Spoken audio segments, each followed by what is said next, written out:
Je disais donc qu'on reçoit Victor Venutolo, qui est membre de la CCI et président de la commission numérique. J'ai envie de vous poser la question comme ça, Monsieur Venutolo. Le numérique, c'est important pour nos entreprises aujourd'hui? Le numérique, c'est bien plus que pour les entreprises, c'est pour chacun de nous. Évidemment, les entreprises ont besoin d'être numérisées pour de nombreuses raisons, pour des raisons de productivité, pour des raisons de compétences, pour des raisons de mise en relation avec le reste du monde, mais aussi pour des raisons de performance.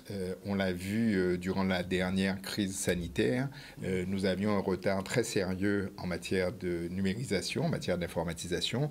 Nos entreprises, qui sont pour la plupart de très petites entreprises, parce que c'est ça le vrai tissu économique de la Guadeloupe. Oui. Nous avons beaucoup souffert du fait de n'avoir pas été informatisés, de n'avoir pas pu travailler durant tous les jours où il nous était interdit d'ouvrir.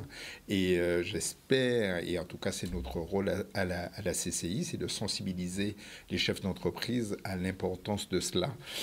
Et puis c'est important dans la vie de tous les jours du citoyen, puisque aujourd'hui de nombreuses démarches administratives sont faites exclusivement par voie dématérialisée en ligne, comme on dit.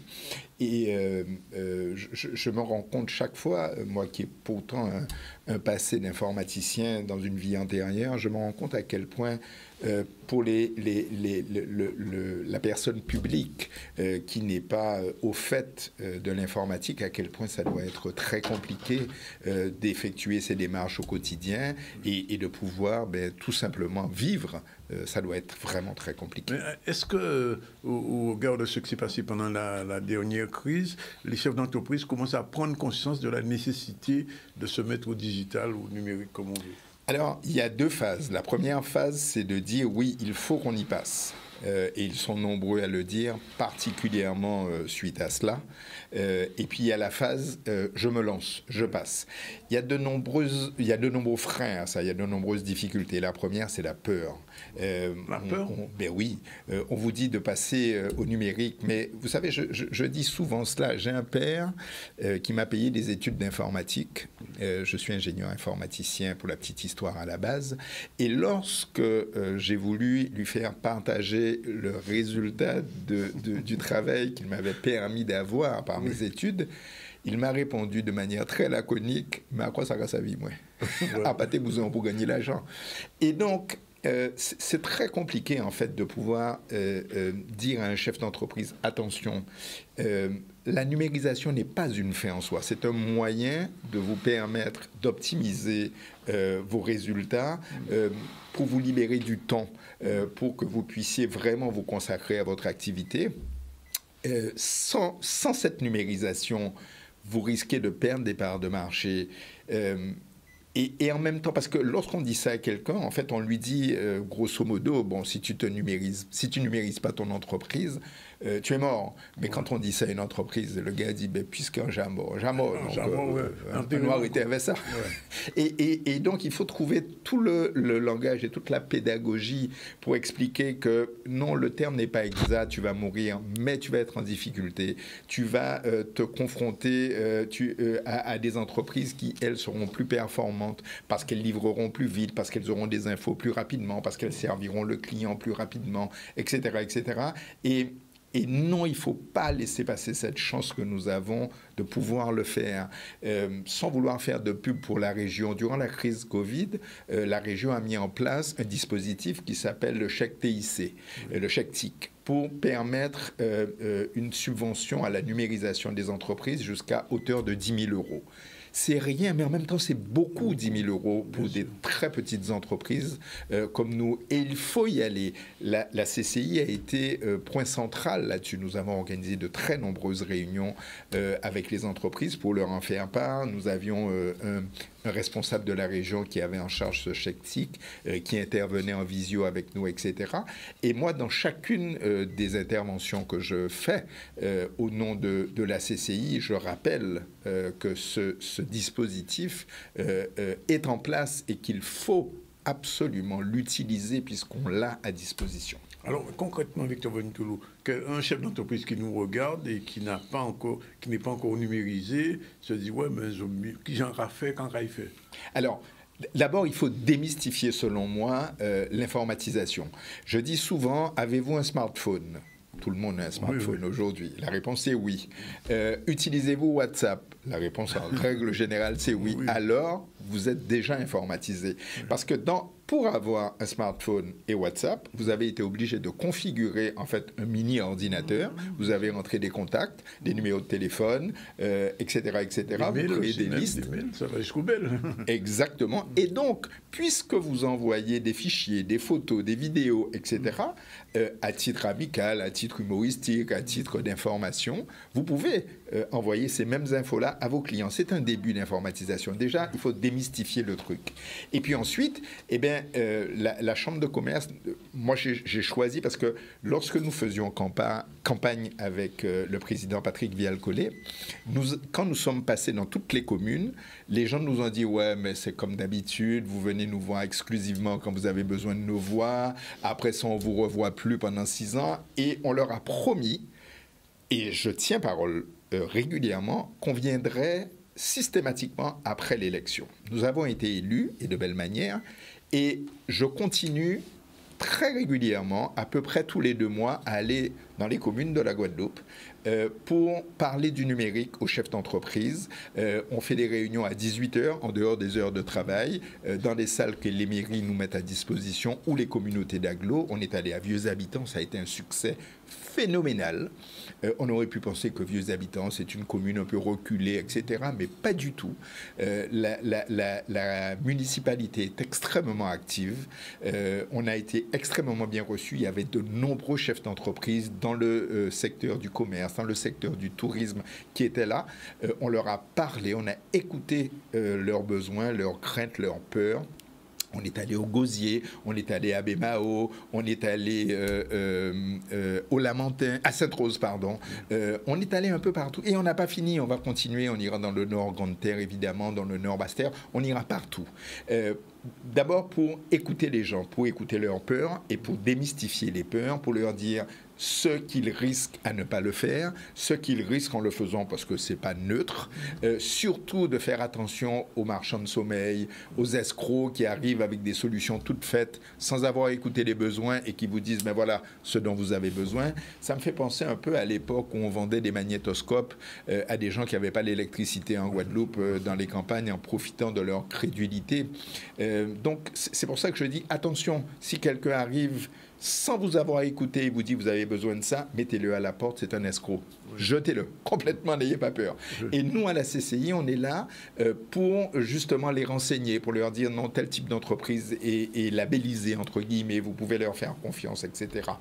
Et puis, en dehors de ça, on fait des rencontres régulières, à peu près tous les mois, le matin, à la CCI, en règle générale, au WTC. Ça s'appelle des Open Coffee, sur des thèmes assez précis. Par exemple, vendre sur Internet, par exemple, animer vos réseaux sociaux via Instagram ou Facebook. C'est gratuit, ça dure autour de 4 heures, et ça se passe à la CCI, évidemment, avec inscription, etc., etc. Et puis enfin, on fait ce qu'on appelle des boosters du numérique, où là, on fait des formations très pointues, vraiment très pointues, avec des professionnels, sur des sujets bien identifiés. Je veux maîtriser Instagram, pas seulement survoler Instagram, mais maîtriser Instagram. Je veux maîtriser tel outil de comptabilité. Je veux utiliser tel logiciel. Là, c'est très précis. Et sur tous ces sujets, la CCI intervient. Alors, on a aujourd'hui 2 types de chefs d'entreprise. Il y a ceux qui ne sont pas encore dans le numérique. Bon, c'est un cas. Et bon, progressivement, ils vont y arriver. Il y a ceux qui y sont déjà, mais il y a un danger qui guette les deux. C'est ce qu'on appelle le hacking, c'est-à-dire l'insécurité numérique. Est-ce qu'à ce niveau-là, au niveau de la CCI, il y a aussi des mises en garde, des choses qui permettent aux gens de se protéger? Parce qu'aujourd'hui, la cybersécurité est devenue pratiquement obligatoire pour une entreprise. C'est total. Vous avez mis, M. Zandronis, exactement le doigt là où il faut. Vous savez, tout le monde en parle comme si c'était quelque chose de très lointain qui ne peut jamais nous arriver. Sauf que les chiffres parlent par eux-mêmes. 53%, ce sont les chiffres de la gendarmerie, 53% des entreprises qui se font hacker sont des très petites entreprises. C'est-à-dire vous et moi, ce n'est pas le grand groupe, 53%. 50% des entreprises qui se font hacker ne se relèvent jamais. Elles coulent, elles font faillite. C'est énorme. Énorme. Nous avons à peu près 40 000 entreprises à la CCI. Imaginez que 20 000 se feraient hacker et que 10 000 coulent. Alors évidemment, ce sont les chiffres à l'échelle nationale. Oui, mais sûr. Imaginez, rapporté à l'échelle locale, ça voudrait dire que 10 000 entreprises coulent, ça veut dire 20 000 personnes au chômage immédiatement, sachant qu'une à deux personnes salariées. C'est une bombe atomique. On pourrait penser que c'est l'affaire des autres. Non, ce n'est pas l'affaire des autres. Je me suis laissé dire que le conseil régional avait été hacké. Une des cliniques fameuses de Guadeloupe s'est fait hacker.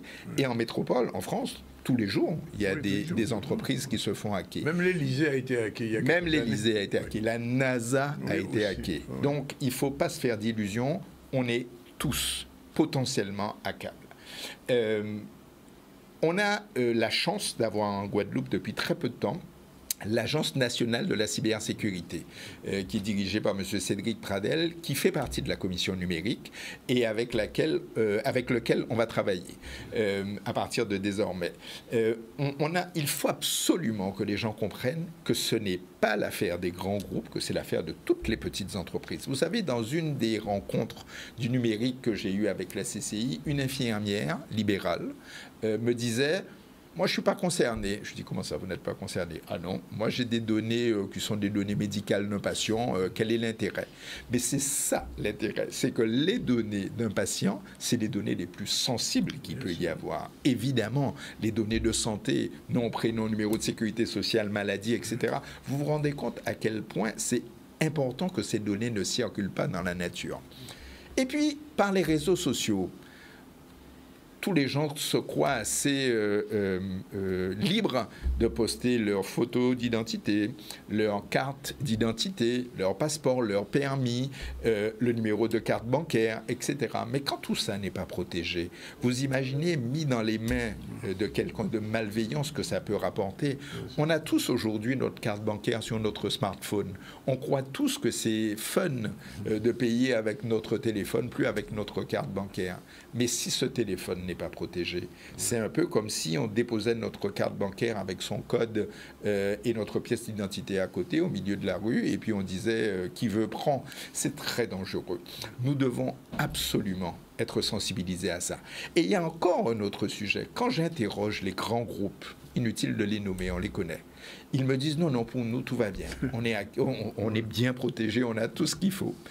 Mais c'est surprenant parce que, en fait, tout le monde se sent et se croit protégé. Mais tous les jours, des entreprises se font hacker avec toutes les conséquences qu'on connaît.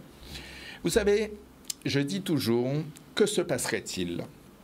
Je ne veux pas être un oiseau de mauvais augure, mais que se passerait-il si le CHU de Guadeloupe, avec toutes ces difficultés que nous connaissons déjà, se faisait hacker et que tous les services étaient interrompus, dans le meilleur des cas. Dans le pire des cas, les données étaient dans la nature. Mais que se passerait-il? Je ne sais pas si on se rend bien compte de ça. Il y a à peu près 30 à 40 000 personnes tous les jours qui vont dans les hypermarchés de Guadeloupe. Je ne parle pas des lolos, il y en a plus suffisamment pour absorber le flux de clientèle. Que se passerait-il si ces supermarchés, ces hypermarchés qui sont tous dans deux grands groupes, s'ils étaient bloqués, s'ils étaient hackés et qu'on ne pouvait plus passer en caisse en temps réel? Mais qu'est-ce qui se passe? C'est l'émeute. Regardez tout simplement quand il y a une annonce cyclonique. Les queues qui se font dans les hypermarchés pour acheter de l'eau et du sucre et des conserves, on dirait que c'est l'apocalypse. Mais que se passerait-il si ces caisses étaient bloquées et qu'on devait faire en manuel? C'est l'émeute en Guadeloupe. Je ne veux pas exagérer trop, mais quand même. Il faut qu'on prenne conscience de ça. Et je ne parle même pas des grands opérateurs comme Orange, comme la Sara ou autres, parce que là, c'est raison d'État, tout simplement. Mais vraiment... La vente de billets d'avion. Ou la vente de billets d'avion. Ou la vente de places d'hôtel. Savez-vous qu'un hôtel de Guadeloupe a été hacké un hôtel assez connu, il n'y a pas très longtemps, où on vendait sur Internet des chambres à 3 € la nuit. 3 € la nuit. C'est un grand hôtel très connu en Guadeloupe. Alors, évidemment, ça a été vu, mais entre-temps, de nombreuses chambres ont été vendues. Et quand un client se présente avec un certificat disant « vous m'avez vendu », comment vous pouvez ne pas l'accepter? Vous êtes obligé de l'accepter. Donc, toutes les conséquences sont derrière. Évidemment, quand c'est un grand groupe, il a vendu des chambres à 3 €, il va se relever. Mais si c'est un petit gîte, un petit hôtel, comment il se relève de ça? Le manque à gagner est considérable. Et c'est pour ça que la gendarmerie nous dit 50% des entreprises hackées ne se relèvent jamais. C'est très important. Il y a un conseil à donner à un chef d'entreprise comme ça? Oui, le premier conseil, c'est ne croyez pas que vous êtes à l'abri. À partir du moment où on sait que le diable existe, on commence à prier. Si je peux me permettre cette comparaison. Et si on sait que le diable existe, on est vigilant, venez à la CCI. Si vous n'avez pas dans votre entourage, dans vos conseils, dans vos clients, dans vos fournisseurs, les gens capables de vous renseigner, venez à la CCI. La commission numérique est là pour vous écouter, pour vous faire des propositions, pour vous aiguiller vers les bonnes entreprises qui feront le job et qui vous protégeront. M. Ndiolo, merci en tout cas pour ces conseils pour les entreprises. On aura probablement l'occasion de vous revoir, ça c'est sûr, parce que c'est un sujet très sensible et d'actualité.